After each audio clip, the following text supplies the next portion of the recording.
ଇ କଲାକାର ଜୀବନରେ କେନ୍ତା କରି ଆଇଲେ କେନୁ ମୂଳ କରିଦେଲେ କଲାକାରୀଟା ପହଲା ତ ମୁଇଁ ଜଣେ କୀର୍ତ୍ତନ୍ୟ ଗାୟକ ଏଥର ବିଶ୍ୱ ପ୍ରସିଦ୍ଧ ବରଗଡ଼ ଧରିଛନ୍ତି କାଣା ନୂଆ ଉପହାର ଆପଣଙ୍କର ଦର୍ଶକଙ୍କ ଲାଗି ଆଣିକି ଆସୁଛୁ ବରଗଡ଼ ଧନୁଯାତ୍ରାଟା ସବୁଦିନ ଲାଗି ନୂଆ ହେ। ତ ପହିଲା ଥର ଯେତେବେଳେ ଆପଣ ଚୟନ ହେଲେ ବୋଲି ଯେତେବେଳେ ଖବର ପାଇଲେ କେନ୍ତା ଲାଗିଥିଲା ଜୀବନରେ ବୋଧେ ଏତ୍କି ଆନନ୍ଦ କେବେ ନା ହେଇନି। ସେନାପତି ରୋଲଟା ଖାଲି ଗୋଟେ ସେନାପତି ନୁହେଁ ସେଇଟା ଗୋଟେ ଭୟଙ୍କର ନା ରାଜ୍ୟର ସୁରକ୍ଷା ସାଙ୍ଗେ ସାଙ୍ଗେ ମହାରାଜଙ୍କ ରକ୍ଷା କରିବାର ବି ତାର ଦାୟିତ୍ୱ ଭାଇ। ଇ ଚରିତ୍ରର ସବୁଠାରୁ କଠିନ ଭୂମିକା କାଣା ଅଛି ସବୁବେଳେ କଠିନ। কৃষ্ণ বলরাম তুই কেবে নাই মারে পাবে মহারাজ কংসাসুরকে কংসাসুরকে মারবার এখন তোকে সামনা করবাকে পড়বা এই সেনাপতি হংসধ্বজকে মোর সামনাকে এমন যেতে বলে দুই ভাই কৃষ্ণ বলরাম নিশ্চয় নিশ্চয় মারবি দুই ভাই কৃষ্ণ বলরামকে এবং নিষ্কণ্টক কর্মী মথুরা রাজ্যকে ଯାତ୍ରାକେ ଏଣ୍ଟ୍ରି ହେଇ ସାରିଲାନ ଆପଣଙ୍କର ଲକ୍ଷ୍ୟ କାଣା ଅଛି ଧନୁଯାତ୍ରାର সিংহাসন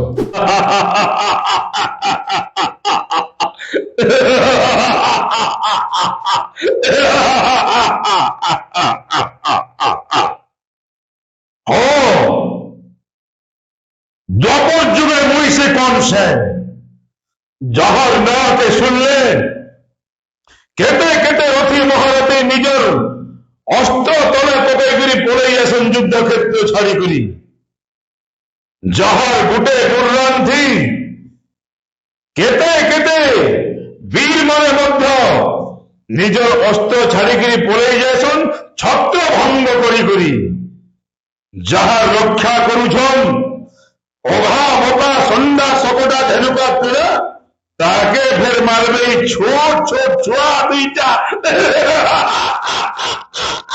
অসম্ভব অসম্ভব এই কথা কৃষ্ণ বলরাম সুনীর ঘরে পড়ে যেতে বেড়ে আমার সামনাকে নিজে উঠে ছড়ার চড়তে বলি মুড়কে অলগা করবি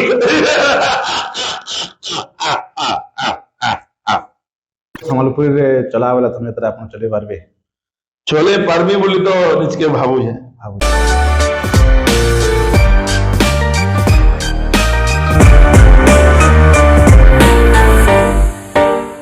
ବିହାର ଦର୍ଶକ ବନ୍ଧୁ ଜନା ଟିଭି ପ୍ରେମ କି ଆପଣଙ୍କୁ ସମସ୍ତଙ୍କୁ ସ୍ୱାଗତ ଆପଣମାନେ ଜାଣିଥିବେ ବିଶ୍ୱ ପ୍ରସିଦ୍ଧ ବରଗଡ଼ ଧନୁଯାତ୍ରାର ଆଖଡ଼ା ସାଲ ଚାଲିଛି ପ୍ରସ୍ତୁତ ହେଉଛନ୍ କଳାକାର ମାନେ ନିଜ ନିଜର କଳାକାରୀ ଦେଖାବାର ଲାଗି ବିଶ୍ୱ ପ୍ରସିଦ୍ଧ ଖୋଲା ଆକାଶ ମଞ୍ଚରେ ତ ଆପଣମାନେ ସମସ୍ତେ ଜାଣିଥିବେ ଯେ ଇନେ ଗୋଟେ ସେନାପତିର ରୋଲ ଥିସି ମୁଖ୍ୟ ସେନାପତି ଯେନ୍ଟା କୁହାଯାଏସି ଆଜକା ଆମର ସାଙ୍ଗେ ସେହି ସେନାପତି ସବୁଠାରୁ ଭୟଙ୍କର ଆର୍ ପ୍ରଭାବଶାଳୀ ସେନାପତି ହଂସଧ୍ୱଜ ଭୂମିକାରେ ଯେ ନିଭଉଥିବା ହେମନ୍ତ ପ୍ରଧାନ ଆଜ୍ଞା ଆମର ସାଙ୍ଗେ ଯୋଡ଼ିଛନ୍ ତାଙ୍କୁ ସ୍ୱାଗତ କର୍ମା ଆଜ୍ଞା ଆପଣଙ୍କୁ ଧନା ଟିଭିକେ ସ୍ୱାଗତ নমস্কার, ধন্যবাদ। କେନ୍ତା ଅଛନ୍ ଆଜ୍ଞା ବହୁତ ବଢିଆ। ଧନୁଯାତ୍ରାର ଆଖଡ଼ା ସାଲ କେନ୍ତା ଚାଲିଛି ମୂଲ କର୍ମା ଆଖଡ଼ା ସାଲ ଏଥର ବହୁତ ବଢିଆ ଚାଲିছে ଏଥର ପ୍ରାୟ ସମସ୍ତେ ନୂଆ ନୂଆ କଳାକାର ମାନେ ଚୟନ ହେଇଛନ୍। ଆଜ୍ଞା ସେଥିର ମଧ୍ୟରୁ ମୁଇଁ ପ୍ରଧାନ ସେନାପତି ହଂସଧ୍ୱଜ ଭୂମିକାରେ ଅଭିନୟ କରବାର ଲାଗି ଚୟନ ହେଇଛେ। ଆଉ 78ତମ ବିଶ୍ୱ ପ୍ରସିଦ୍ଧ ବରଗଡ଼ ଧନୁଯାତ୍ରାରେ ସେନାପତି ଭୂମିକାରେ ଅଭିନୟ କରବାର ସୁଯୋଗ ପାଇଥିବାର ଲାଗି ମୁଁ ନିଜକେ ବହୁତ ଧନ୍ୟ ମନେ କରୁଛେ। এই বিশ্ব প্রসিদ্ধ বরগড় ধনুযাত্রাରେ ଏଥର ପହିଲା ଥର ଅଭିନୟ କରିଛନ୍ତି କି ଆଗରୁ କେହି ଭୂମିକାରେ ଅଭିନୟ କରିଥିଲେ ଆଞ୍ଚଳିକ ଧନୁଯାତ୍ରା ମାନକେ ମୁଁ ବହୁତ ଅଭିନୟ କରିଛେ। ଆଜ୍ଞା ସେନାପତି କରିଛେ, ମହାମନ୍ତ୍ରୀ କରିଛେ, ତାର ସାଙ୍ଗେ ଅନେକ ମହାରାଜ ଭୂମିକାରେ ମଧ୍ୟ ଅଭିନୟ କରିଛେ। ବାକି ବିଶ୍ୱ ପ୍ରସିଦ୍ଧ ଧନୁଯାତ୍ରାରେ ପହିଲା ଥର ଏଇଟା ହଁ, ଏଇଟା ପହିଲା। ଇ କଳାକାର ଜୀବନରେ କେନ୍ତା କରି ଆଇଲେ କେନୁ ମୂଳ କରିଦେଲେ କଳାକାରୀଟା ପହିଲା ତ ମୁଇଁ ଜଣେ କୀର୍ତ୍ତନ୍ୟ ଗାୟକ। ଆଚ୍ଛା କୀର୍ତ୍ତନ ଗାଉଥିଲେ ହଁ, ତାରପରେ ପରେ ବୋଧେ 2011 ମସିହା ହୃଷିକେଶ ଭୋଇ, ଶ୍ରୀଯୁକ୍ତ ହୃଷିକେଶ ଭୋଇ ଯିଏ ଆମର ବରଗଡ଼ ଧନୁଯାତ୍ରାରେ ଦୀର୍ଘ ଦିନ ଧରି ମୋର କଂସ ଭୂମିକାରେ ଅଭିନୟ କରିଥିଲେ। ଦିନେ ଗୋଟେ ପେପରରେ ଗୋଟେ ମୁଁ ଆର୍ଟିକଲ ଦେଖିଲି ବଲାଙ୍ଗୀର ଝାରମୁଡା ଧନୁଯାତ୍ରା ହେବା ବୋଲି ଆର୍ଟିକଲ ବାହାରିଥିଲା ଆଉ ସେଥିରେ ଅଭିନୟ କରିବେ ହୃଷିକେଶ ଭୋଇ ବୋଲି ଲେଖା ହେଇଥିଲା। ଆଚ୍ଛା ତ ମୁଇଁ ତାଙ୍କୁ ଫୋନ କରିଥିଲି, ମୋର ଆଗ ଫୋନ କରିଥିଲି ଏବଂ କହିଥିଲି ତାଙ୍କୁ ଯେ ମୁଇଁ ଗୋଟେ ଅଭିନୟ କରବାର ଲାଗି ଚାହୁଁଛେ ଆଉ ମୁଇଁ ତୁମର ସାଙ୍ଗେ ଯିମି ମତେ ନିଅ ବୋଲି କହିଥିଲି। ତ ତାକର ଲାଗି ବୋଲିକିରି ପହଲା କରି ମୁଇଁ ମାନେ ଏ ମହାରାଜ ଲାଇନ କେ ଆସିଲି। ସେ ବୋଲଲେ ଗଡ ଫାଦର। ଆଚ୍ଛା ଆଚ୍ଛା। ତ ଆପଣଙ୍କର ଗୁରୁ ହଉଛନ୍ ମଞ୍ଚରେ ହଁ ଋଷିକେଶ ଭାଇ। ଋଷିକେଶ ଭାଇ ତାର ସାଙ୍ଗେ ସାଙ୍ଗେ ଏବେ ମୁଇଁ ଶ୍ରୀଯୁକ୍ତ ଗୋପାଳ ଚନ୍ଦ୍ର ପଣ୍ଡା ତାଙ୍କର ସାଙ୍ଗେ ଅଭିନୟ କରୁଛେ, ସେ ମଧ୍ୟ ମୋର ଗୁରୁ। ଆଚ୍ଛା ଆଚ୍ଛା। ତ କାଣା କହିବେ ଏଥର ବିଶ୍ୱ ପ୍ରସିଦ୍ଧ ବରଗଡ଼ ଧରିଛନ୍ତି କାଣା ନୂଆ ଉପହାର ଆପଣଙ୍କର ଦର୍ଶକଙ୍କ ଲାଗି ଆଣିକି ଆସୁଛନ୍? ନିଶ୍ଚିତ ଭାବରେ ଏନ୍ତେ ବି ବରଗଡ଼ ଧନୁଯାତ୍ରାଟା ସବୁଦିନ ଲାଗି ନୂଆ ହେ। ବିଶ୍ୱ ପ୍ରସିଦ୍ଧ ବରଗଡ଼ ଧନୁଯାତ୍ରା ବହୁତ ଦିନରୁ ଚାଲିଛି, କିନ୍ତୁ ପ୍ରତିବର୍ଷ ଧନୁଯାତ୍ରାଟା ଦର୍ଶକ ମାନଙ୍କୁ ନୂଆ ନୂଆ ଲାଗ୍ସି। ଆଉ ଏ ବର୍ଷ ଯେହେତୁ ନୂଆ ନୂଆ କଳାକାର ଚୟନ ହେଇଛନ୍, ନୂଆ କଂସ ସାଙ୍ଗେ ତାର ପାର୍ଶ୍ୱ ଚରିତ୍ର ବି ବହୁତଟି ମାନେ ନୂଆ କରି ଚୟନ ହେଇଛନ୍। ତେଣୁକରି ଧନୁଯାତ୍ରାଟା ସମ୍ପୂର୍ଣ୍ଣ ଭାବେ ଟିକେ ନୂଆ ନୂଆ ଲାଗ୍ବା, ଭିନ୍ନ ସ୍ୱାଦ ଦେବା ବୋଲି ମୋର ଆଶା ବିଶ୍ୱାସ। ତ ପହିଲା ଥର ଯେତେବେଳେ ଆପଣ ଚୟନ ହେବେ ବୋଲି ଯେତେବେଳେ ଖବର ପାଇଲେ କେନ୍ତା ଲାଗିଥିଲା? ବହୁତ ଖୁସି ଅନୁଭବ କରିଲି, ବହୁତ ଖୁସି ଲାଗିଥିଲା। ତାର ସାଙ୍ଗେ ସାଙ୍ଗେ ବହୁତ ଲୋକ ମାନେ ୱିଶ ଜଣେଇଥିଲେ ଯେ ସେନାପତି ଭୂମିକାରେ ଉତ୍ତୀର୍ଣ୍ଣ ହେଲୁ ବୋଲିକିରି, ସେଇଟା ମୋତେ ବହୁତ ଆନନ୍ଦ ଦେଇଥିଲା। ଜୀବନରେ ବୋଧେ ଏତିକି ଆନନ୍ଦ କେବେ ନା ହେଇନି, ବହୁତ ଆନନ୍ଦ ଲାଗିଲା। ଏ ସେନାପତି ରୋଲଟା ଖାଲି ଗୋଟେ ସେନାପତି ନୁହେଁ, ସେଇଟା ଗୋଟେ ଭୟଙ୍କର ନାଁ ଯେନ୍ଟା କିନି ତାର ମାନେ ମହାରାଜଙ୍କର ରାଇଟ୍ ହ୍ୟାଣ୍ଡ ବୋଲି କୁହାଯାଏସି। ହଁ ତ ଏଇଟାକେ ଆପଣ କେନ୍ତା କିସ୍ମ ଦେଖସନ୍? ହଁ ନିଶ୍ଚିତ ଭାବରେ ମହାରାଜଙ୍କର ଗୋଟେ ମାନେ ରକ୍ଷକ କହିଲେ ଅତ୍ୟୁକ୍ତି ନା ହୁଏ। ସବୁବେଳେ ସେନାପତି ରାଜ୍ୟର ସୁରକ୍ଷା ସାଙ୍ଗେ ସାଙ୍ଗେ ମହାରାଜଙ୍କର ରକ୍ଷା କରିବାର ବି ତାର ଦାୟିତ୍ୱ ହେ। ତେଣୁକରି ନିଶ୍ଚିତ ଭାବରେ ଏଇଟା ଗୋଟେ ବଡ଼ ଚରିତ୍ର, ମୁଖ୍ୟ ଚରିତ୍ର ଏବଂ ଦମଦାର ଚରିତ୍ର ବୋଲି ମୁଁ ଭାବସି। ଏ ଚରିତ୍ରର ସବୁଠାରୁ କଠିନ ଭୂମିକା କାଣା ଅଛି ଯେନ୍ଟା କିନି ପୁରା ଟିକେ କଳା ଲାଗ୍ସି ଆପଣଙ୍କୁ? ଏନ୍ତା କି ଭୂମିକା ନିଭାଇବାଟା ସବୁବେଳେ କଠିନ ହେ।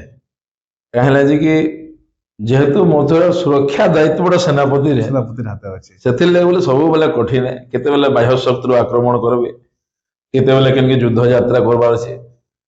ତ ସେନାପତିର କାର୍ଯ୍ୟଶୈଳୀଟା ହିଁ କଠିନ ହେ। କଠିନ ଏନ୍ତା କେନ୍ ଇ ଜାଗାର ଧରିବାର କେନ୍ ପଏଣ୍ଟ ଅଛି ଯେନ୍ ପଏଣ୍ଟରେ ତାର ମାନେ ଗୋଟେ ସ୍ପେଶିଆଲ ମୋମେଣ୍ଟ ଅଛି ଆପଣଙ୍କର ସେ ଜାଗାରେ?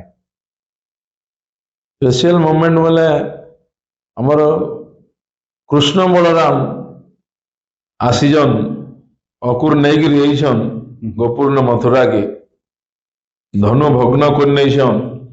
ତାରପରେ ପରେ କବଜା ଉଦ୍ଧାର ହେଇଯାଇଛି, ତାର ପରେ ପରେ କୁବଳୟା ହସ୍ତି ନିହତ ହେଇଛି।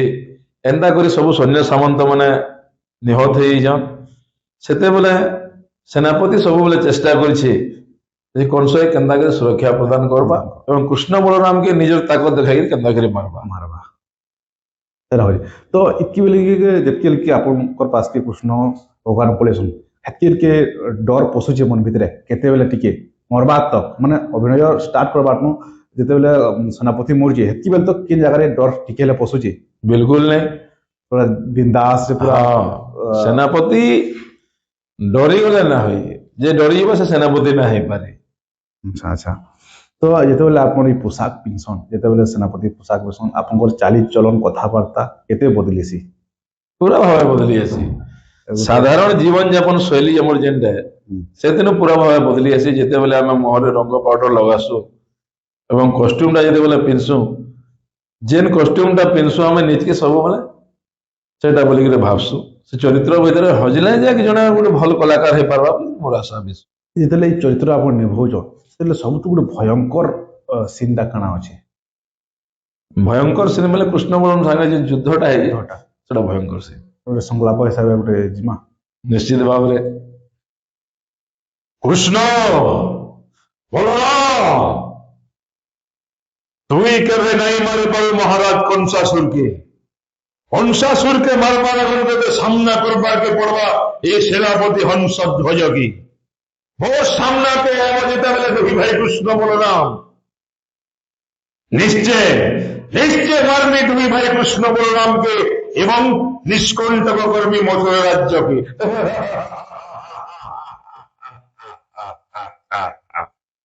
ଚମତ୍କାର ଥିଲା ଆଜ୍ଞା। ତ ଆପଣ ଯେତେବେଳେ ଅଭିନୟ କରୁଛନ୍, ଅଭିନୟ ବାହାରେ ଆପଣ କାଣା କରସନ୍? ଅଭିନୟ ବାହାରେ ମୁଁ ଜଣେ ଚାଷୀ ହେ। ଚାଷୀ ହଁ, ସବୁ କେତେ ଏକର ଚାଷ କରସନ୍? ଆମର ପୈତୃକ ସମ୍ପତ୍ତି ଯେନ୍ଟା ଅଛି ହାରାହାରି 20 ଏକର ଜମି ଅଛି, କିନ୍ତୁ ମୋର ବାପା ମାନେ ଯେହେତୁ 4ଟା ଭାଇ ସବୁ ସେପାରେଟ ହେଇଗଲାନ, ଜମିଟା ଆମର କମ 5 ଏକର ଚାଷ କରସୁ ଆମେ। ତ ଯେତେବେଳେ ଆପଣ ବିଶ୍ୱ ଦରବାରକେ ଆସୁଛନ୍, କାହାନୁ କେତେ ପ୍ରଶଂସା ଶୁଣବାର୍କେ ମିଲ୍ସି? ବହୁତ ପ୍ରଶଂସା ଶୁଣବାର୍ ଲାଗି ମିଳୁଛି। ଗାଁ ଲୋକ ଏନ୍ତା ବି କହୁଛନ୍ ଯାଅ ଆମର ଗାଁର ନାଁଟେ ରଖଲା। ବ୍ଲକ ବାଲେ ବି କହୁଛନ୍ ଯେ ଆମର ଅମ୍ବାଭନା ବ୍ଲକରୁ ଜଣେ ଗଲା, ସେଟା ଶୁଣିକିରି ମତେ ବହୁତ ଆନନ୍ଦ ଲାଗସି, ବହୁତ ଖୁସି ଲାଗସି। ଇହାଦେ ଯେତେବେଳେ ଚୟନ ହେଇସାରିଲା ପରେ ଆପଣଙ୍କର ସାଙ୍ଗସାଥି ହଉନ୍ କି ଗାଁ ଲୋକ ହଉନ୍ କି ଯେନ୍ ମାନେ ବିଜା ଖିଜା କରସନ୍, କେତେବେଳେ ଆପଣଙ୍କୁ ସେନାପତି ବୋଲିକିରି ବିଜେଇକିରି ଡାକୁଛନ୍? ବହୁତ ଥର କେନ୍ତା ପ୍ରାୟ ସବୁବେଳେ ସେନାପତି ବୋଲି ସାଙ୍ଗମାନେ କହେସନ୍। ଆଉ ଏନ୍ତା ବି ବାହାରେ ବି ମହାରାଜ ଭୂମିକା ବି ଅଭିନୟ କରୁଛେ, ତ ସାଙ୍ଗମାନେ ମହାରାଜ ବୋଲିକିରି ବି କହେସନ୍। ଆମର ଛୁଆମାନେ ବି ଏନ୍ତା କହେସନ୍ ବାପା ମହାରାଜ ବୋଲିକିରି, ରଜା ବୋଲିକିରି କହେସନ୍। ଯେତେବେଳେ ଧନୁଯାତ୍ରାକେ ଏଣ୍ଟ୍ରି ହେଇସାରିଲାନ, ହଁ, ଆପଣଙ୍କର ଲକ୍ଷ୍ୟ କାଣା ଅଛି ଧନୁଯାତ୍ରାକେ ନେଇକରି? ଧନୁଯାତ୍ରା ମୋର କେବଳ ଗୋଟେ ଲକ୍ଷ୍ୟ, ଧନୁଯାତ୍ରାର ସିଂହାସନ। ହାଇ ଦରବାର ଆପଣଙ୍କୁ ଦରକାର।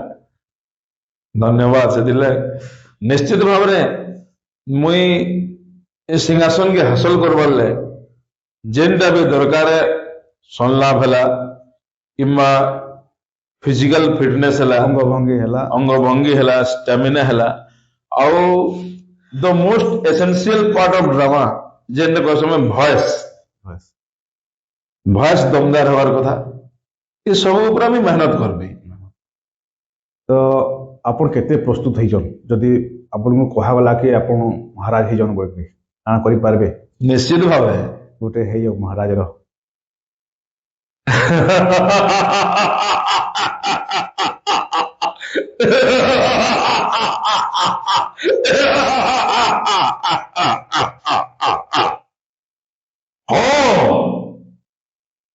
দ্বাপর যুগে মুই সে কনসে যাহার নাতে শুনলে কেতে কেতে রথি মহারথী নিজের অস্ত্র তলে পকাইকরি পড়ে গেছেন যুদ্ধক্ষেত্র ছাড়ি করি, যাহার গুটে কুর্রান্থি কেতে কেতে বীর মানে মধ্য নিজের অস্ত্র ছাড়িকরি পড়ে গেছেন ছত্র ভঙ্গ করি করি, যাহার রক্ষা করুছন ওঘা মোটা সন্ধ্যা সকটা ধেনুকা পীড়া, তাকে ফের মারবে ছোট ছোট ছোয়া দুইটা। অসম্ভব, অসম্ভব এই কথা। কৃষ্ণ বলরাম সুনীল ঘরে পড়ে যেতে বেড়ে আমার সামনাকে নিজে উঠে ছড়ার চড়তেই বলি মুরগে অলগা করবি।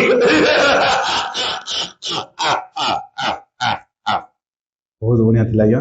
ଆପଣ ତ ସମ୍ବଲପୁରରେ ବହୁତ ବଢିଆ ସଂଳାପ ମାନେ ବି କହୁଛନ୍। ଯଦି ଆପଣଙ୍କୁ ସମ୍ବଲପୁରୀରେ ଚଲା ବେଲା ଧନୁଯାତ୍ରା ଆପଣ ଚଲେଇ ପାରିବେ?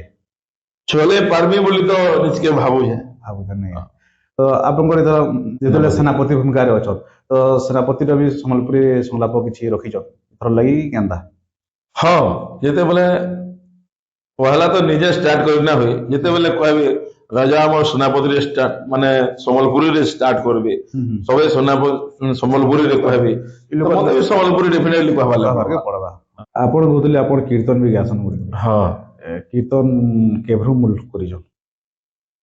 କୀର୍ତ୍ତନ ଆକ୍ଚୁଆଲି ମୋର ଯେତେବେଳେ ଗ୍ରାଜୁଏସନ କମ୍ପ୍ଲିଟ ହେଲା ତାରପରେ ପରେ କୀର୍ତ୍ତନଟା ବି ମୋର ପହଲା ଆମର ଗାଁର ଯେନ୍ ପୁରାନା କୀର୍ତ୍ତନ ପାର୍ଟି ଥିଲେ ତାଙ୍କର ମୁଇଁ ଡାହାଣ ପାଲିଆ ହିସାବେ ଯାଉଥିଲି, ଏବଂ ଗୋଟେ ଗୋଟେ ଜାଗାରେ ମତେ ଗୋଟେ ଗୀତ ଗା ବୋଲିକିରି କହନ୍ ସେମାନେ ଛକ ଛକ ଜାଗା ମାନକେ, ତେଣୁ ଗୋଟେ ଗୋଟେ ଗାଉଥିଲି। ତାରପରେ ମତେ କହିଲେ ଯେ ତୁଇ ଆଗକେ ତୁଇ ଗାହା ଖାବୁ, ତୁଇ ଚଲାବୁ କୀର୍ତ୍ତନ କାଢୁ ପାର୍ଟିକେ ବୋଲି କହିଲେ, ଆମେ ଗାହା ଖାଲି। ହେଇଯାଉ କୀର୍ତ୍ତନର କିଛି ଗୋଟେ ସୁରଟେ। ନିଶ୍ଚିତ ଭାବରେ ଗୋଟେ ଜଗନ୍ନାଥ ଭଜନଟେ ଗାମି। হে জগন্নাথ,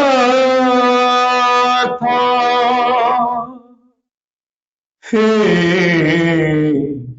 জগন্নাথ, ଜଗନ୍ନାଥ ହେ ଜଗନ୍ନାଥ ନୀଳଚଳ ଧାମ ଯାଇ ମୁଁ ପାରୁନି ନୀଳଚଳ ଧାମ ଯାଇ ମୁଁ ପାରୁନି ଏଇଠି କରୁଛି ଦଣ୍ଡବତ হে জগন্নাথ হে জগন্নাথ হে জগন্নাথ হে জগন্নাଥ। ବହୁତ ବଢ଼ିଆ ଆଜ୍ଞା, ବହୁତ ବଢ଼ିଆ ଗୀତ ବି ଗାଉଛନ୍। ଧନ୍ୟବାଦ। ଆପଣ ଯେତେବେଳେ କଳାକାର ଲାଇଫ୍ରେ ଆସିଛନ୍, କଳାକାର ଲାଇଫ୍ରେ ଆପଣ କାଣା ଶିକ୍ଷା ପାଇଲ, ନିଜର ଜୀବନରେ କେତେ ପରିବର୍ତ୍ତନ ଆଣିଛନ୍? ନିଶ୍ଚିତ ଭାବରେ ଜଣେ ଗୋଟେ କଳାକାର ହେବାର କି ହେଲେ ବହୁତ କିଛି ପରିବର୍ତ୍ତନ ହେବାର ଲାଗି ଲାଗସି। ପରିବର୍ତ୍ତନ ପ୍ରଥମେ ହେଲା ଗୋଟେ କଳାକାର ହେବାର ଲାଗି ହେଲେ ନମ୍ର ହେବାରଟା ଗୋଟେ କଳାକାରର ବଡ଼ଖା ଗୁଣ ବୋଲିକିରି ମୁଁ ଭାବସି। ଜଣେ ଯଦି ନମ୍ର ନା ହେଇପାରିଲା ସେ କେତେବେଳେ ଗୋଟେ ଭଲ କଳାକାର ନା ହେଇପାରେ। ଆଉ ତାର ସାଙ୍ଗେ ସାଙ୍ଗେ ଏଇ କଳାକାର ଲାଇନକେ ଆସିବାର ଦ୍ୱାରା ଅନେକ ଲୋକର ସାଙ୍ଗେ ମିଶବାରକେ ଲାଗସି, ସମସ୍ତଙ୍କ ସାଙ୍ଗେ ବଢ଼ିଆ ସମ୍ବନ୍ଧ ବନାବାରକେ ଲାଗବା, ଏନ୍ତା ବହୁତ ଗୁଡ଼ିଏ ପରିବର୍ତ୍ତନ ଦେଖବାର୍ ଲାଗି ମିଳସି। ଆପଣ କଳାକାର ଲାଇଫ୍ରେ କାଣା ପାଇଛନ୍ ଆଉ କାଣା ହରେଇଛନ୍? ପାଇବାରଟା ତ ବହୁତ କିଛି ପାଇଛେ ମୁଇଁ। କୀର୍ତ୍ତନ ଯେତେବେଳେ ମୁଁ ଆରମ୍ଭ କଲି ବହୁତ ଲୋକ ଆମର ଗାଁର ବି ଯେତିକି ଥିଲେ ବୟସ୍କ ବ୍ୟକ୍ତିମାନେ କୀର୍ତ୍ତନ ବି ବହୁତ ନାଁ ଥିଲା। ଏବେ ମୁଇଁ କୀର୍ତ୍ତନରୁ ଆମର ମହାରାଜ ଲାଇନକେ ଆସିଲି। ମହାରାଜ ଲାଇନକେ ଆସିକିରି ମାନେ ବହୁତ ବି ମାନ ସମ୍ମାନ ବି ମିଳିଲା, ବହୁତ ଜାଗାରେ ସେନାପତି ଭୂମିକା କଲି, ମୋର ଗେଟଅପ୍ କେ ନେଇକି ସବୁଆଡ଼େ ଚର୍ଚ୍ଚା ବି ହେଲା, ବହୁତ ଭଲ ବି ଲାଗଲା। କିନ୍ତୁ କୀର୍ତ୍ତନରୁ ଆସିକିରି ମୁଇଁ ଯେତେବେଳେ ମହାରାଜ ଭୂମିକାକେ ଆସିଲି ମୋର ମନରେ ଗୋଟେ ଅବଶୋଷ ରହିଗଲା ଯେ ମୁଇଁ କୀର୍ତ୍ତନଟା ଛାଡ଼ିନେଲି, ଯେନ୍ଟା କି ସବୁଦିନ ଲାଗି ଅବଶୋଷ ହେଇକି ରହିଗଲା। କିନ୍ତୁ ଫେର ଯଦି କେବେ ମୋତେ ସୁଯୋଗ ମିଳେ ମୁଇଁ କୀର୍ତ୍ତନକେ ହିଁ ଆସିବି ବୋଲିକି ମୋର ଆଶା ଅଛି। ଆଶାଟେ ଅଛି। ତ ମୁଇଁ ନା ପଚାରୁଥିଲି କଳାକାର ଲାଇଫ୍ରେ ଆପଣ କାଣା ପାଇଛନ୍ ଆଉ କାଣା ହରେଇଛନ୍? ବହୁତ ଲୋକର କଳାକାର ଜୀବନ ପଛରେ କିଛି ଗୋଟେ ନୂଆ କାହାଣୀ ଥିସି, ଯେନ୍ଟାକି ସମସ୍ତେ ନାଇଁ ଜାଣିଛନ୍। ଆମେ ତ ଆପଣଙ୍କୁ ମହାରାଜ ଭୂମିକାରେ ଦେଖୁଛୁ, ସେନାପତି ଭୂମିକାରେ ଦେଖୁଛୁ, କୀର୍ତ୍ତନ ଭୂମିକାରେ କୀର୍ତ୍ତନ ଅଭିନୟରେ କୀର୍ତ୍ତନ ଗାୟକ ହିସାବରେ ଦେଖୁଛୁ, କିନ୍ତୁ ଏ ଭିତରେ ଯେନ୍ ରହିଥିସି ଗୋଟେ ଦରଦଟେ ଯେନ୍ଟାକି ଲୋକ ଲୋଚନକେ ନା ଆସେ, କିଛି ଗୋଟେ ଥିସି ରହସ୍ୟ, ସେଟା ଆପଣ ଦର୍ଶକଙ୍କୁ କରେଇ ପାରୁନ? କୀର୍ତ୍ତନ ତ ମୁଇଁ ଯେତେ ଇନକେ ଆସିନି ଆମର ମହାରାଜ ଲାଇନକେ ପାଇଛେ, ବହୁତ ମାନ ସମ୍ମାନ ବହୁତ ପାଇଛେ ଆମେ, କିନ୍ତୁ କୀର୍ତ୍ତନ ଜଗତକେ ନା ଫେରି ପାରବାରଟା ଗୋଟେ ମୋର ବଡ଼ ଦୁଃଖ ରହିଲା। ହରାବାରଟା ତ ଏନ୍ତା କିଛି ନା ହରେ ଭଳିଆ ମତେ ପ୍ରତୀତ ହଉଛେ, ପାଇଛେ ବହୁତ। ଧନ୍ୟବାଦ। ଯେତେବେଳେ ଆପଣ ଦରବାରକେ ଯାଉଛେ ବୋଲୁଛନ୍, ବହୁତଟେ ଭୂମିକା କାଣା କାଣା ଭୂମିକା କରି ସାରିଲେନ ଆଜ ତକ, କେନ୍ କେନ୍ ମହାରାଜ କରିଛନ୍?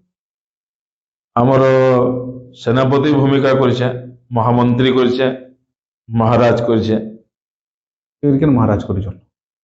ଖାଲି କଂସ କି ଆଉ କେନ୍ କେନ୍? ନାଇଁ, କଂସ କରିଛେ, ରାବଣ କରିଛେ, ଜଳନ୍ଧର କରିଛେ, ତାରକାସୁର କରିଛେ, ହିରଣ୍ୟକଶିପୁ କରିଛେ, ଆଉ ବି କେତେ ଚରିତ୍ର ମାନେ ବି କରିଛେ। ତ ଶ୍ରୀଯୁକ୍ତ ହୃଷିକେଶ ଭୋଇ ତାଙ୍କର ସାଙ୍ଗେ ପହଲା ମୋର ଏ ଜୀବନଟା ଆରମ୍ଭ ଥିଲା। ତାର ପରେ ପରେ ଗୁରୁଶ୍ରୀ ଆମର ଯିଏକି ଆମର ଏ କଂସ ଇଣ୍ଡଷ୍ଟ୍ରିର ପିତାମହ ଭୀଷ୍ମ ବୋଲି କହୁଛ, ଭୁବନେଶ୍ୱର ପ୍ରଧାନ ଆଜ୍ଞା, ଆଜ୍ଞା ତାଙ୍କର ସାଙ୍ଗେ ବି 2-3ଟା ମଞ୍ଚ କରବାର ସୁଯୋଗ ମିଳିଛି, ନିଜକେ ବହୁତ ଧନ୍ୟ ମନେ କରସି। 2-3ଟା ମଞ୍ଚ ହେଲେ ବି ତାଙ୍କର ମୁଇଁ ବହୁତ କିଛି ଶିଖି ପାରିଛି। ଆଜ୍ଞା। ଆଉ ଏବେ ମୋର ଯେନ୍ଟା ଯାତ୍ରା ଏବେ ରନିଂ ଅଛି ଶ୍ରୀଯୁକ୍ତ ଗୋପାଳ ଚନ୍ଦ୍ର ପଣ୍ଡା, ତାଙ୍କର ସାଙ୍ଗେ ଆପଣ କରୁଛନ୍? ହଁ। ଆଉ ସବୁଠୁ ବେଶୀ ସାଟିସ୍ଫାକ୍ସନ ମିଳିଛି ବୋଲେ ମତେ ଶ୍ରୀଯୁକ୍ତ ଗୋପାଳ ପଣ୍ଡା ଆଜ୍ଞା କରସେ। ତାଙ୍କର ସାଙ୍ଗେ ହଁ। ମାନେ ତାଙ୍କର କର୍ପୋରେସନ ହଁ। ଆଚ୍ଛା ତ ଆପଣ କାହାରନୁ କାଣା ଶିଖିଛନ୍ କାହାରନୁ ଅଙ୍ଗ ଭଙ୍ଗୀ ଶିଖିଛନ୍ କାହାରନୁ ସଂଳାପ କହିବାର ଶିଖିଛନ୍ କାହାରନୁ ଆପଣ କାଣା ଶିକ୍ଷଣ ବୋଲି ଆପଣ ଦେଖୁନ ସମ୍କିରର ଗୋଟେ ଗୋଟେ ସ୍ୱତନ୍ତ୍ର ଶୈଳୀ ଦିସି ହଁ ହଁ ଯେନ୍ତା କି ଭୁବନେଶ୍ୱର ଆଜ୍ଞା ଅଛନ୍ ସେମାନେ ସଂଳାପ ମାନେ ଯେନ୍ଟା କହିସନ୍ ବହୁତ ନିଟ୍ ଆଣ୍ଡ କ୍ଲିନ୍ ଆଉ ବହୁତ ବସେଇ ବସେଇ କହିସନ୍ ଯେନ୍ଟା ମାନେ ହୃଦୟ ସ୍ପର୍ଶୀ ହେଇପାରସି ଦର୍ଶକ ହଁ ମାନଙ୍କର ହଁ ହଁ ଆଉ ଫିଗର ଅଛେ ଶ୍ରୀଯୁକ୍ତ ହୃଷିକେଶ ଭୋଇ ଆଜ୍ଞାଙ୍କର ହଁ ହଁ ହଁ ତାଙ୍କର ମଧ୍ୟ ସ୍ୱତନ୍ତ୍ର ଶୈଳୀ ଅଛେ ଆଉ ସବୁଠୁ ଯେନ୍ଟା ମୋତେ ବେଷ୍ଟ ଲାଗ୍ସି ମହାରାଜ ପଶ୍ଚିମ ଓଡ଼ିଶା ଯେତିକି ମହାରାଜ ସମ୍କିର ତ ବେଷ୍ଟ ଲାଗ୍ସି ଶ୍ରୀଯୁକ୍ତ ଗୋପାଳ ଚନ୍ଦ୍ର ପଣ୍ଡା ଆଜ୍ଞାଙ୍କୁ ସେ ଚତୁର୍ଗୁଣା କଳାକାର ଜଣେ ଆପଣ ଫ୍ଲୁଟ ନାଲ ତବଲା ଯେନ୍ଟା ବି ଦେନୁ ସଙ୍ଗୀତ ଗୀତ ଗାଇବାର କହୁନ୍ ତାର ସାଙ୍ଗେ ସଂଳାପ କହିବାର କହୁନ୍ ତାର ସାଙ୍ଗେ ଆଙ୍କର କହୁନ୍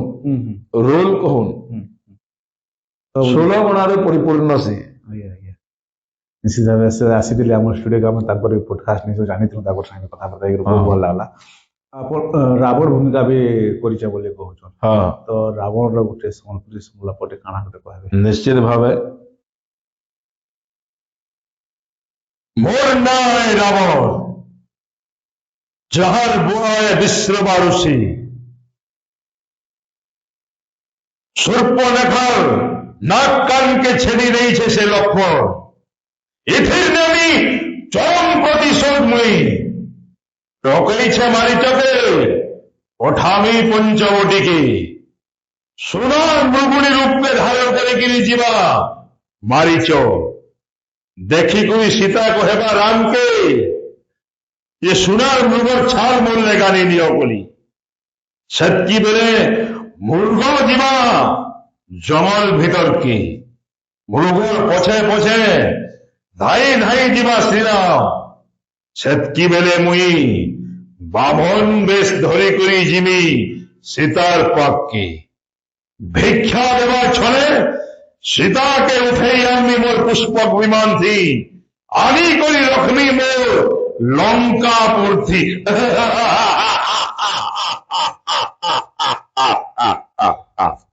ଚମତ୍କାର ଆଜ୍ଞା ବହୁତ ବଢିଆ ଥିଲା ଧନ୍ୟବାଦ ତ ଧନୁଯାତ୍ରା ଏଥର ବିଶ୍ୱ ପ୍ରସିଦ୍ଧ ଧନୁଯାତ୍ରା ଲାଗି ପ୍ରସ୍ତୁତ ସବୁଆଡେ ଜୋରସୋରରେ ଚାଲିଛି ଏଥର କାଣା ଗୋଟେ ନୂଆ ଜିନିଷ ଆସୁଛି ଧନୁଯାତ୍ରାକେ ବୋଲି ଆପଣ ଭାବୁଛନ୍ ଆପଣଙ୍କର ହିସାବରେ ଦର୍ଶକମାନେ ଯେନ୍ତା ଗୋଟେ ନୂଆ ଅନୁଭବ ନୂଆ ବେଲେ କାଣା କି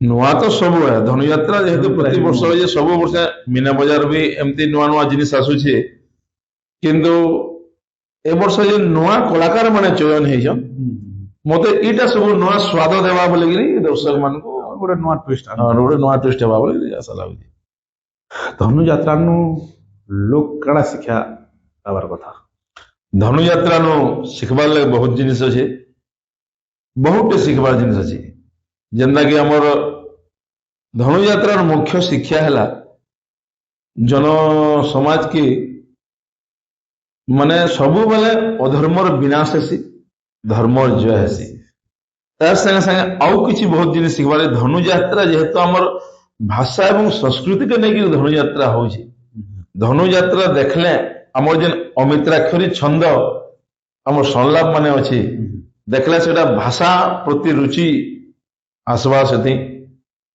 ଏବଂ ବହୁତ ଦୂର ଦୂରାନ୍ତର ଦେଶ ବିଦେଶରୁ ବି ଦର୍ଶକ ମାନେ ଦେଖି ଆସୁଛନ୍ ଧନୁଯାତ୍ରାକେ ନେଇକିରି ବହୁତ ରିସର୍ଚ୍ଚ ବି ହଉଛୁ ହଁ ଚାଲିଛି ତ ଆପଣ ଯେତେବେଳେ ସବୁଦିନ ଚାଲିକି ଚହୁଛନ୍ ଯେତେବେଳେ ସମସ୍ତଙ୍କର ଗୋଟେ ଗୋଟେ ସଂଳାପ ରହିଛି ମହାରାଜଙ୍କର ସାଙ୍ଗେ ଆପଣଙ୍କର ସଂଳାପ କାଣା ଅଛେ ଗୋଟେ ଆମର ଦର୍ଶକଙ୍କୁ ଟିକେ କହିବେ ଯେହେତୁ ସେନାପତି ସେନାପତିତ୍ୱ ବୀରତ୍ୱ ସଂଳାପ ହିଁ ରହିବା ହଁ ହଁ মহারাজ চিন্তা করন্তু নাহি আপন চেতদিন পর্যন্ত বঞ্চি রহিଅছি সেনাপতি হংসধ্বজয় মথুরা কটকরে নপারিবে ଆପଣଙ୍କର କେଶାଗ୍ର ଶୁଦ୍ରା କେହି ସ୍ପର୍ଶ କରି ଏଇଟା ହେଲା ଓଡ଼ିଆ ଡାୟଲଗ ସମ୍ବଲପୁରୀ ଯେହେତୁ ଆମର ଦହନା କାର୍ଯ୍ୟକ୍ରମଟା ଦହନାରେ ଅଛି ସବୁ ସମ୍ବଲପୁରୀ ପ୍ୟାଟର୍ନରେ ଅଛି ସମ୍ବଲପୁରୀରେ ହେବା ମହାରାଜ ଆପଣ କାହିଁକି ଏତେ ଚିନ୍ତା କରୁଛନ୍ ଆପଣଙ୍କର ସାଙ୍ଗେ ରହିଅছে ସେନାପତି ହଂସଧ୍ୱଜ नाय করুন চিন্তা মহারাজ, কৃষ্ণ বলরাম যেতে বেলে আসবে গোপ্র মথুরাকে, নিশ্চিত ভাবে তাদের সামনে ঠিয়া হয়ে গেলি গুটে খোঁড়ার চোখি ওহে কর মোড় ছিঁড়ে নেবি। হংসধ্বজ সেনাপতি এবং হংসধ্বজ। ନମସ୍କାର ଥିଲା ଆଜ୍ଞା। ତ ଆପଣମାନେ ଦେଖୁଥିଲେ ଆମର ସାଙ୍ଗେ ଥିଲେ ସେନାପତି ଭୂମିକାରେ ଏଇଥର ଅଭିନୟ କରୁଥିବା ହେମନ୍ତ ପ୍ରଧାନ ଆଜ୍ଞା।